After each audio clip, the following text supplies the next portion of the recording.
పక్క రూమ్లో ఉన్న వాళ్ళని అస్సలు నమ్మొద్దు. నేను ఎందుకు ఈ వీడియో చేస్తున్నానో మీరైతే ఫుల్ దాకా చూడండి, మీకే తెలుస్తుంది ఎందుకు నమ్మొద్దన్నానో. వీళ్ళైతే పక్క పక్కన ఉండేవాళ్ళు. 2 ఫ్యామిలీలు ఉండేవి. 2 ఫ్యామిలీలకి పిల్లలు అయితే లేరు. ఒకరికి ఒక 3 ఇయర్స్ దాటిపోయింది మ్యారేజ్ అయ్యి, ఇంకొకరికి 1 ఇయర్ దాటి 2 ఇయర్స్ అయితే నడుస్తుంది. అయితే వీళ్ళైతే పక్క పక్క రూమ్లో ఉండేవాళ్ళు, కొంచెం క్లోజ్గా ఉండేవాళ్ళు. అయితే ఒక అమ్మాయి అయితే 4 ఇయర్స్ అయిన, అంటే 3 ఇయర్స్ కంప్లీట్ అయిన వాళ్ళకు మ్యారేజ్ అయ్యి, వాళ్ళకైతే అరేంజ్ మ్యారేజ్. ఈ 1.5 ఇయర్ అయిన వాళ్ళకేమో లవ్ మ్యారేజ్ అన్నమాట. అయితే ఇప్పుడు ఈ పక్క రూమ్ ఆమె పద్దాకా వీళ్ళు కొత్తగా వచ్చినారు కాబట్టి ఇంకా వాళ్ళ దగ్గర బాగా మాట్లాడుతూ ఉండి, ఈమె కూడా పక్కన ఎవరు లేరు కొత్త కాబట్టి మంచిగా అక్కతో అక్క అక్క అనుకుంటూ ఆ అక్కతో మంచిగా మాట్లాడేదంట, మంచిగా చేసేది, క్లోజ్గా ఉండేది, మంచిగా ఇంటికి వచ్చేది, వాళ్ళ ఇంట్లోనే కూర్చొని తినేది, వాళ్ళ ఇంట్లోనే గడిపేది. ఇంకా వీళ్ళైతే ఇద్దరు డ్యూటీకి వెళ్ళిపోయేవారు. ఇంకెప్పుడైనా ఇంటికాడ ఉన్నప్పుడు కానీ సాయంత్రం కానీ వీళ్ళ ఇంట్లోనే గడిపేదంట ఆమె. ఇద్దరికి పిల్లలు లేరు. అయితే కొన్ని రోజులకైతే వాళ్ళ ఆయనతో కూడా మాట్లాడేది. అయినా ఈ అమ్మాయికి డౌట్ రాలేదు, ఎందుకంటే ఎవరైనా పక్క రూమ్లో ఉన్న వాళ్ళు మాట్లాడేవాళ్ళు కదని. ఎవరైనా అమ్మాయి అంటే నీతో కన్నా నీ భర్తతో ఎక్కువ మాట్లాడుతుందంటే మీరు అర్థం చేసుకోలే ఏదో తేడా అనేసి. అంతేగాని పక్క రూమ్ కదా అనేసి మీరు క్లోజ్గా ఉండి మీరు ఏం పట్టించుకోకుండా ఉంటే మీ గుండుకైతే నామాలు అయితే చుడతారు. ఈ వీడియో అయితే అదే. అయితే ఆమె వాళ్ళ భర్తతో ఎక్కువ మాట్లాడేది, ఆమెతో కొంచెం తక్కువ మాట్లాడేది, అంతంత మాత్రమే. ఇంకా డైలీ తగ్గించేసింది, వాళ్ళ భర్తతో ఎక్కువ మాట్లాడేది.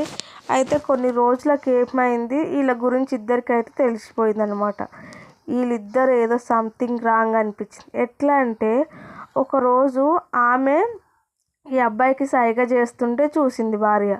సైగ చూస్తే అర్థం చేసుకుంది, ఏమో సంథింగ్ రాంగ్ జరుగుతుంది, కనిపెట్టాలి అనేసి కనిపెట్టింది.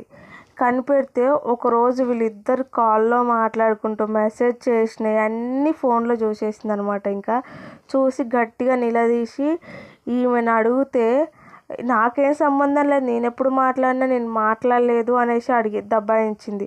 వాళ్ళ భర్తని అడిగింది, నువ్వెందుకు ఇలా చేస్తున్నావు, నేను పక్క రూమ్ అక్క కదా, నువ్వు మాట్లాడుతున్నావు కదా, నేను ఏమనలేదు, మన ఇద్దరం లవ్ మ్యారేజ్ చేసుకున్నావు, నీకు ఏమైనా కామన్ సెన్స్ ఉందా, ఎందుకు ఆమెతో మాట్లాడుతున్నావు, ఎందుకు చాటింగ్ చేస్తున్నావు అంటే ఏం లేదు ఊరికే చేశాను అని అయితే వదిలించుకున్నాడు. ఇంకా ఊరికే ఎట్లా చేస్తాను అట్లా అది దాన్ని ఎంత చెప్పినా కూడా ఏమనలేదు, ఊరికే చేశాను, ఇంకోసారి చెయ్యను, మళ్ళీ రిపీట్ చేయకు, నాకు దిమాగ్ ఖరాబ్ చేయకనేసి ఇంట్లో గొడవ పెట్టుకొని అయితే బయటికి వెళ్ళిపోయాడు. ఇంకా ఈ అమ్మాయిని అడిగితే కూడా ఆమె కూడా నేను ఏం చేయలేదు, నువ్వే అట్లా చెప్తున్నావు, నా ఫోన్లో చూడు కావాలంటే అనేసి ఇంక ఈ అమ్మాయి దబాయించింది.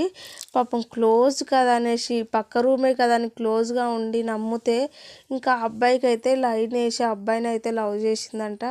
ఇంకా వాళ్ళిద్దరు ఇష్టపడ్డారు, ఒకరు వదులుకోనంత ఎక్కువ ఇష్టపడ్డారు. ఎందుకంటే 1 సంవత్సరం అట్లా అయింది, ఇష్టపడ్డారంట వాళ్ళు. ఇంకా ఫోన్లు ఎప్పుడైతే తెలిసిందో అప్పుడు ఫోన్లు అన్నీ ఇక్కడనే వదిలేసి వాళ్ళు బట్టలు చదురుకొని వెళ్ళిపోయినారు. ఇంకా ఇద్దరు వెళ్ళిపోయి వేరే దిక్కెళ్ళి మ్యారేజ్ చేసుకున్నారంట. ఇంకా ఫోన్లు కూడా తీసుకుపోలే కాబట్టి పోలీస్ స్టేషన్లో కేసు పెట్టినా వాళ్ళు దొరకలేదు.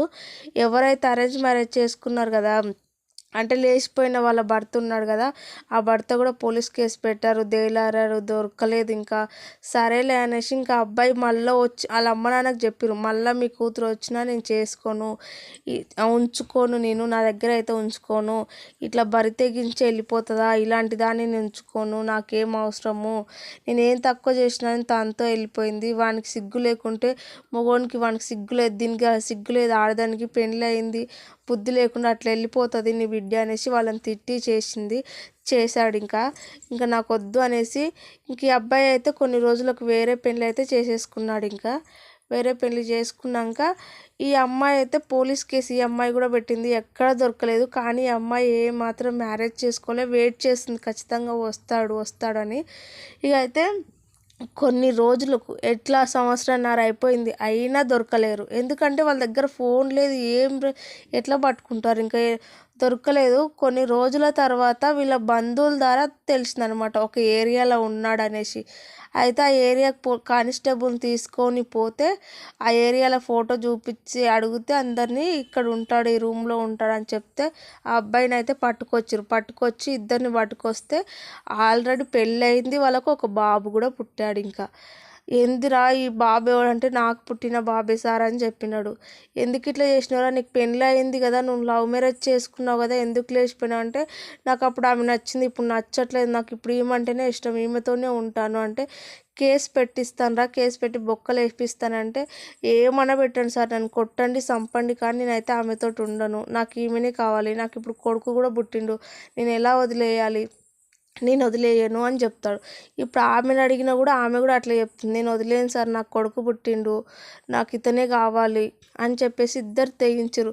కేసు పెట్టండి, జైలు వేయండి, చంపండి అని చెప్తాడు.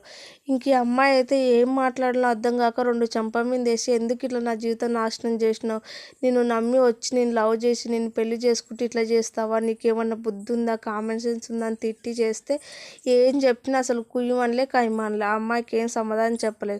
సరే అనేసి ఇంక నీ సావు నువ్వు చావురా అని ఈ అమ్మాయితో అయితే మాట్లాడు.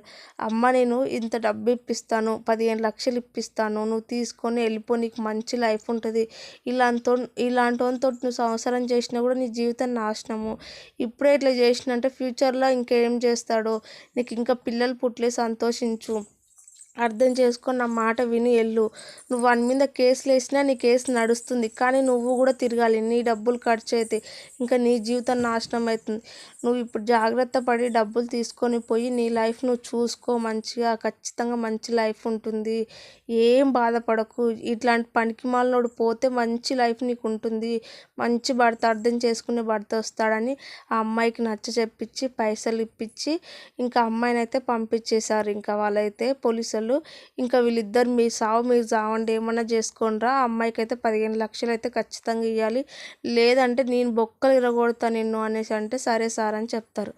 నిజంగా ఎవరైనా పక్క రూమ్ వాళ్ళే అనేసి మీరు నమ్మి మీ భర్తతో మాట్లాడిస్తే మీ జీవితమే నాశనం అవుతుంది. అందరు ఇట్లా ఉంటారని అనట్లేదు, కొంతమంది 1% అయితే ఇట్లా ఉన్నారు, జాగ్రత్త పడండి. మనకు తెలియని వాళ్ళతో మన భర్తలా మాట్లాడించి మన జీవితాలు ఎందుకు నాశనం, మీరైతే జాగ్రత్త పడండి. ఇలాంటి వాళ్ళ మీద మీరు ఏమంటారో కామెంట్ చేయండి. Please subscribe.